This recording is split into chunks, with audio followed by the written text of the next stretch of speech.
First up is the current crisis, which is the coup. This is the so-called impeachment inquiry out of the House of Representatives, run unbelievably contrary to history. It is just so far outside the norm of our great country's history.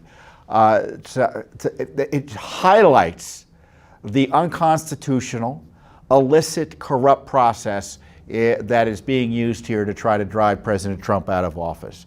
You have the Intelligence Committee run by the conflicted, complicit Adam Schiff, bringing in appointees of President Trump or officials for the Trump administration to question him or them on Mr. Trump's conversations and policies related to Ukraine. And let's be clear here. This type of activity has never taken place before in terms of a legitimate impeachment inquiry. Typically, the president's able to have lawyers present, other witnesses can come in that the president can bring in. It's kind of like a full, almost judicial process. Here you have a coup, which relies on secrecy, speed, rolling over the civil rights of those it's targeting, namely the President of the United States, and of course fundamental corrupt acts. And what's the fundamental corrupt act among many behind this impeachment inquiry? It's the illicit communication between the leaker of the Ukraine phone call and Adam Schiff. That communication was contrary to law, and Schiff lied about it. Yet this corruptly formed, corruptly pursued inquiry continues to be given credibility by the anti-Trump media, and frankly the United States Senate, which has offered, at least through Mitch McConnell, the information that yes, there will be a trial if there's an impeachment sent over, no matter how corrupt it is. That can't be the case. And I would suggest that you call your senators and you tell them, if you agree with me, and of course if you don't agree, you call them too, at 202-224-3121. That's 202-224-3121. And my view is, shut it down. There doesn't have to be a trial. They can dismiss it out of hand. And they should be telling the House right now that they are not going to buy into an abusive coup attack on President Trump. It's not going to go anywhere. 51 votes. Don't listen to anyone who says they need 67. They don't, or 2/3, or whatever the number is. They don't need any more than a majority to shut the coup down before it gets anywhere in the Senate. The idea that this process, and this is how I suspect it's going to go, they're going to continue these secret depositions. They're not even depositions in the true sense of the word. These secret testimonies.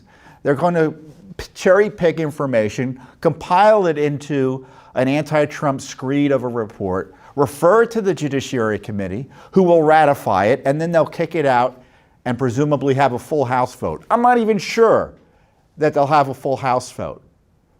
I mean, their corruption is, and abuse of power is so far out that it wouldn't surprise me if they just tried to move it over to the Senate without a full House vote. But if you think there's going to be like a traditional impeachment inquiry in the House, I don't think it's going to happen. They want to have this done quickly. As I said, the coup relies on secrecy before the president's able to mount an effective defense. And there's nothing the president has to be embarrassed about, because the accusations are corrupt in origin, in the sense it's a political hit job, and intellectually and constitutionally dishonest. Because the president has an obligation and a fundamental right as President of the United States to take care that the laws are faithfully executed and to make sure that law enforcement happens. And he was absolutely right to talk to the Ukrainians and make sure that they were cooperating with the United States of America in this criminal investigation, or at least what ought to be a criminal investigation, into whether or not Americans were improperly coordinating with the Ukrainians in trying to inject the Ukrainians and take information improperly from Ukraine to involve themselves in the presidential campaign, and whether or not there was an illicit cover-up of what Hunter Biden was up to in the Ukraine with the help of his father, Joe Biden.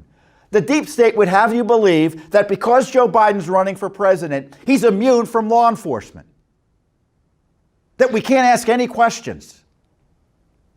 And that's not the way it should be. That was the argument with Hillary Clinton. It didn't matter what she did, she was immune from law enforcement because she was a candidate. The president has a positive obligation to make sure the laws are enforced. As far as I'm concerned, he should call the Ukrainians back and make sure that they are cooperating. Direct his Justice Department to say, hey, look at what my opposition is doing in the House to protect Joe Biden. They must be desperate. There must be something there. Certainly his son had an interview, I think this week, essentially confirming the reason he was on the boards was because his name is Biden.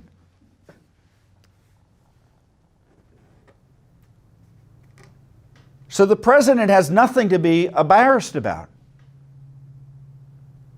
The corruption is the House Democrats hijacking this awesome constitutional process of impeachment to try to protect their political candidate.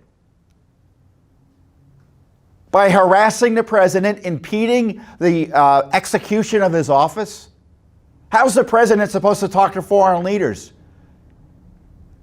with this craziness going on? The foreign leaders all thinking, is what I'm telling the president going to show up in the media? Because some deep stater doesn't like the president, he's going to leak it in a potentially criminal fashion? I'm obviously concerned about the future of our country, our republic, but just think of what other countries are thinking of us. They've got this coup going on in the United States, and the president is being victimized here. They must think we're out of control. Some of these tin horn dictators are probably laughing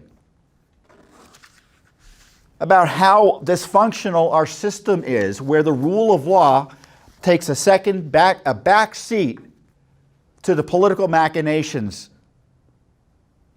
of people like Adam Schiff and Nancy Pelosi. And this is more of the same, of course. Remember, the Russiagate investigation, the hoax, whatever you want to call it, the smear, it was designed to protect Hillary Clinton, both during the campaign and then afterwards they were trying to destroy the president because they knew that a distracted administration, a Justice Department frozen in place by King Mueller, as I call him, wouldn't prosecute Hillary. And the Mueller report didn't do what they wanted it to do. I think it was very damaging to the president because I think there were all these violations of law and abuses and harassment of the president. What the problem was, no one was held accountable for it. So of course, the deep state, the political opposition that has an interest in making sure that no one is ever held accountable, used this Ukraine fraud to try to, actually now using this Ukraine fraud to try to remove the president.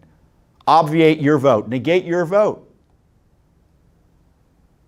And I'm not talking about those of you who just voted for Trump. Those of you who voted for Clinton. They don't care what the election results were. They don't think voters matter.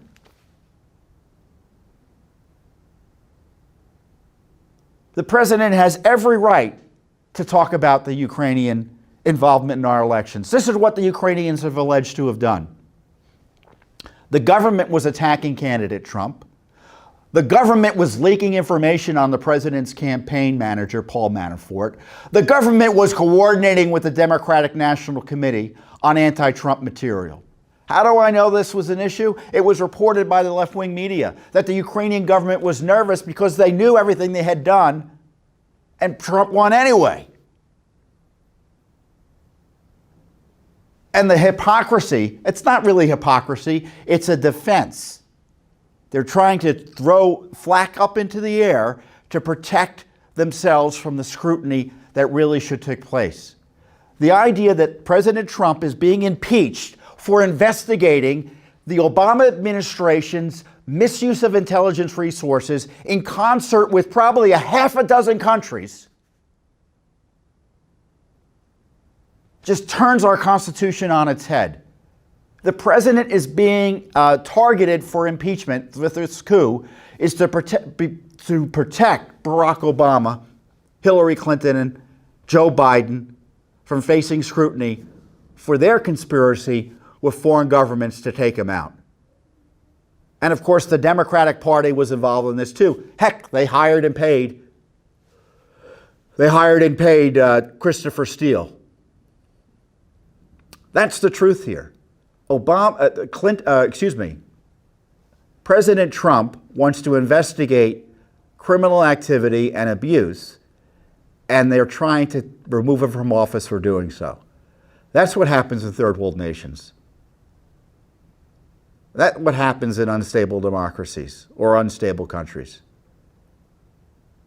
That's the abuse of power. It's not anything President Trump did, it's the misconduct by the House Democrats. So they have all this testimony, no one can see it. It's being leaked selectively, which is, that's politics, I understand. But it's politics. It's not a constitutional process that respects the rule of law, the presidency, and you. That's why we're doing our own independent investigations. We have 3 lawsuits on the Joe Biden scandal. So the coup wants us not to look into it. I mean, the coup is designed to protect them, Joe Biden and Hunter Biden, from any scrutiny. We're not going to be cowed. We will not be intimidated. We are going to investigate. We've sued 3 times. We have other Freedom of Information Act requests. We're investigating the ICIG, how this whole whistleblower scheme came about. So there'll be more lawsuits. And we've just uncovered, thanks to a source, information that the deep state was very concerned about Joe Biden and Ukraine. How concerned was the deep state? Potentially they were so concerned that they were willing to violate the law to protect Joe Biden. That's the way I'm interpreting the information we now have. Thanks for tuning in. Be sure to subscribe to our YouTube channel to catch all the latest news from Judicial Watch.